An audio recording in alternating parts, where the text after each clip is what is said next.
Well, I think founders have this weird perspective about market pay, salary. Once I get investment, I get back pay. I'm owed this amount of money. Let's crack this open and give the founders kind of a reality dose here.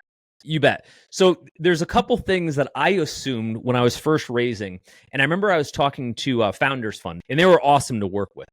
But I went back to them and I said, hey, between me and my other co-founders, here's kind of what we made in the market. And I can't remember what our number was at the time, but I'm not even kidding. I think we were raising $1.5 million, not even like a big number. And I was like, yeah, we're all like 250K guys. And that's actually less than we were getting paid before. And they straight up laughed at us. They laughed at us, as they should have. We were so green, we just didn't know. Okay. And they were like, do you understand how this works? And the answer was clearly no. They're like, you're going to get like $70,000, maybe, and not a penny more. Like, our job isn't to backfill what your market comp is, right? And I guess, like, as soon as they said that was one of those moments where I was like, man, I feel like an idiot, right? But up until that moment, I was approaching them like, well, why would I be raising money if I'm not going to get paid what I was otherwise getting paid, in market, so to speak? And I got some tough love in a tough lesson around how this actually works. It's a rude awakening. I'll share my story, how I learned this lesson. I had a talk with two separate investors, and one investor said, well, how much do you think that you're going to make with this? What are we going to do as far as your salary? And I said, well, CEOs that do this type of work and in this company, this is the market average. And I had all this research and pretty much lost the deal right there because they saw me as an entitled little shit. That's what I did, no matter how much data that I had. Then I had another investor sit me down and say, all right, what is the minimum living standard for you to just make it and invest and be with me on this adventure so that you're motivated, but you're not starving that you can't work? And it was a really interesting lesson in the way that we approach it. You bet. And I think from an investor standpoint, even though it's old news to you as the investor, I think it's incumbent on you as being a cool investor to realize that every time someone comes into this for the first time, they're learning it as they go. And again, the Founders Fund guys were actually pretty cool about it, but I could tell that I had made a major misstep, when I kind of misappropriated where I thought that money was going to go, like by orders of magnitude. Now that said, what you said a minute ago, Ed, where it's really all about what's my minimum living standard. See, we've got this fantasy that when we go out and raise money, it will basically just allow us to go one for one from where we were before, right? So let's say we were getting really well paid in a job, okay, even at an executive level. Let's say we were making $200,000 in our last job. And we're saying, look, I just need to raise money so I don't have to dip, so I can just keep getting paid that amount of money. That's 90% chance that's not going to happen. The 10% is if you somehow raise a massive round, which statistically would be not even 10%, would probably be high. But my point there is even CEOs that have raised multiple rounds over a long period of time, let me give you specifics, 5 to 7 years in, most of the venture funded CEOs that I know still aren't making market pay or even close to it, and probably never will until the thing has an exit event or something like that. Like, no one gets to see this information, so people make all kinds of assumptions as to how this will play out, and it is dangerously off. I think the problem occurs when you approach it like a job. So you got two perspectives, and I get it. If I worked for a company and had no ownership in it, I had none of the autonomy, the freedom, it wasn't my dream, wasn't my passion, but I was the CEO, heck yeah, I'd expect market pay, I'd expect stock options, balloon payments, bonuses, you name it, right? Judge me by my performance and pay me. But you have to be able to go to bed at night and say, you know what, I'm going to get paid less, I'm sacrificing for this, and the upside is it's mine. I got to do this. I'm writing my own ticket. But I think a lot of founders, especially if they've had executive experience and they go and let's say they lost their job or they got laid off. They move in with this mentality and it's just a completely different world.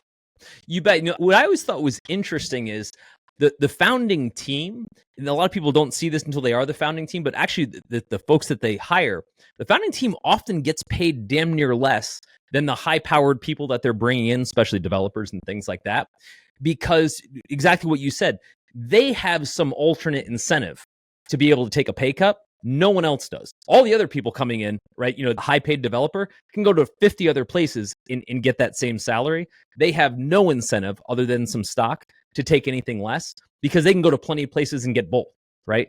It doesn't work that way for the founders.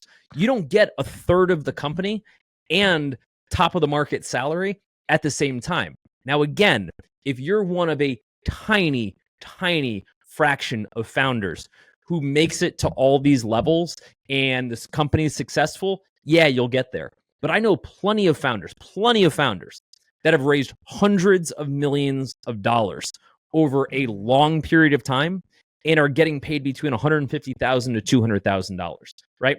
And I'm in statistically, they are so far along the curve of what people typically raise, and that's still where they are. It's kind of a bit of a hidden secret. Let's be clear. These same founders, if they were CEOs at equivalent companies, they'd be making $400,000 to $500,000 plus packages and bonuses and all that stuff, right? Yeah, it's funny. I've got another friend who's gone from venture funded company to venture funded company as a CRO for hire, right? And he's just the guy you bring in when you've hit like 50 million in sales and you need to get to 200 million in sales. And he builds amazing sales teams, very good at what he does, right? He gets paid between $700,000 to $800,000, right? Because when you're at that level, there's a very few number of people that have that experience and that ability to kind of turn things to the next level. So he doesn't show up anywhere where he's getting paid $150,000. He gets paid at the top of the market and he gets a bunch of stock, right? But he ain't the founder, right? Mm-hmm. Like, yes, he gets paid a lot of cash, but the people he's working for that are at 50 million in sales, 100 million in sales, they're going to be billionaires. So at some point you realize you're not playing a salary game anymore, right? Mm-hmm. You're not in this to maximize cash comp. You're in this to maximize equity comp. And it's hard to do. But let's talk about the founder that put themselves in a jam, because that's a lot of what happens here at Startups.com with our members. They're sitting there, they started, and they're paying themselves $48,000 a year. Yep. They get some investment in, and they feel stuck. They feel sheepish.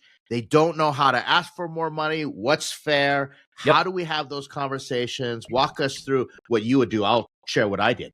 Yeah, for sure. This comes up all the time. And it usually comes up when folks are pretty far along, actually. And it doesn't have to come up then, but like I talk to founders and they're 4 or 5 years into a funded company. And they're like, at first it was okay that I was only making a fraction of my salary, but like it's gotten old, right? Like I've burned through all my savings and I have a full-time job, right? So I'm getting the worst of both worlds. Here's what I tell them every single time, and it works pretty well.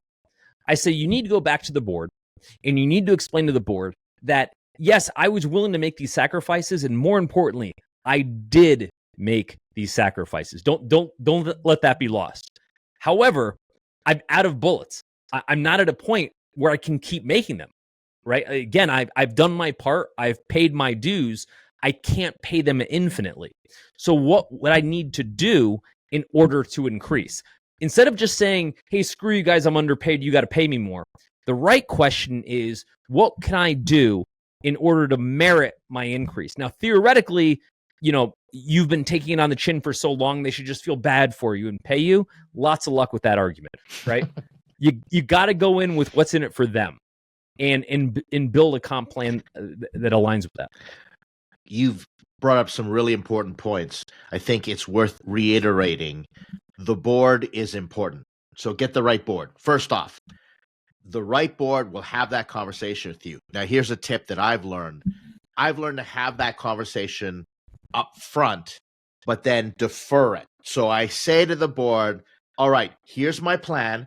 I'm going to take 75% less than market, things like that. I'm willing to sacrifice, knowing that we're going to have a conversation a year from now. If I hit these performance milestones, this is how we're going to talk, and we're going to co-create a plan moving forward.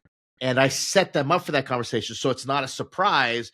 board members aren't going to be oblivious, like good ones. They're not going to be sitting there going, oh, gee, this is so surprising. They can't survive on 50% salary. But the right ones will say, right on, I appreciate your approach. Thank you very much. And they'll honor you and respect you that much more when you have it. Right. Well, keep in mind a couple tips when approaching the board. Number one, you never present this to the whole board all at once. That would be suicide. You do it like this. Let's say it's a 5-person board. It's always an odd number of people. You're one of them. So now you've got 4 people that you need to convince. You always start with your friendlies and you work backward to your least friendly. Every board by this point has some absolute jerk on the board that everyone has to deal with. You deal with them last. You're building a consensus among all of the people one by one. So by the time that you present it, so to speak, in a group forum, everyone's already heard it and everybody's pretty much already cast their vote. You would never say, oh, by the way, on this next slide, guys, let me tell you why I need more money and see how that goes. That would be a disaster. But what ends up happening is you go to your first friendly, often it's a co-founder, but you go to your first friendly and you say, here's where I'm at. Here's where I need to get. Am I way off the mark? Help me read the room. If I were to present this, what would the rest of the folks say? And they give you some feedback, that they help you tune up your pitch a little bit. You then go to the next person, and there's a couple things. Hey, 2 of us, me and this, like my co-founder, and this is probably your board advisor, kind of your person who breaks the tie. What would make sense to you that you could get behind this plan? Help arm me with what I need to say. Now you've got 3-2, right? Technically you could outvote, but it doesn't work that easily. Then you go to the 4th person, and you go to the 4th person with the 3rd person's endorsement. And you say, hey, 3 of us have talked about this. Here's a plan. What would you say? How would you approach this to get person number 5, who somehow is just always a jerk, over the line? But by the time you approach person 5, you have 4 positive votes, and they're the only outlier. That's how you isolate and come to these decisions. Sometimes boards are like Game of Thrones. Yeah, depending exactly. on Absolutely. Yep. who you've got. You just got to climb that ladder and you have to work it. Let's add one more dimension to this because I think it's worth talking about. Then how do I, as a founder, sweeten the pot to keep me motivated when cash could still be a crunch and you're making the responsible decision? Yeah. I've done things such as, what are my bonuses, performance incentives? How could founders actually structure that with the board so they do stay motivated? Yeah, I think it's a couple things. The board cares about 2 things. They care about revenue performance and they care about stock value, right?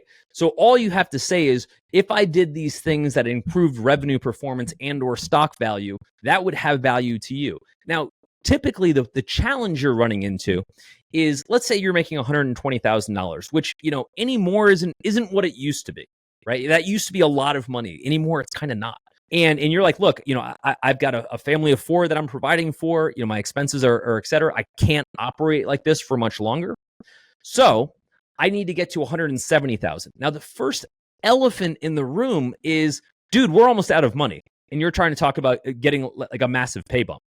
And so part of that has to be, I'm well aware of where we stand. So here's how I'm going to create more money.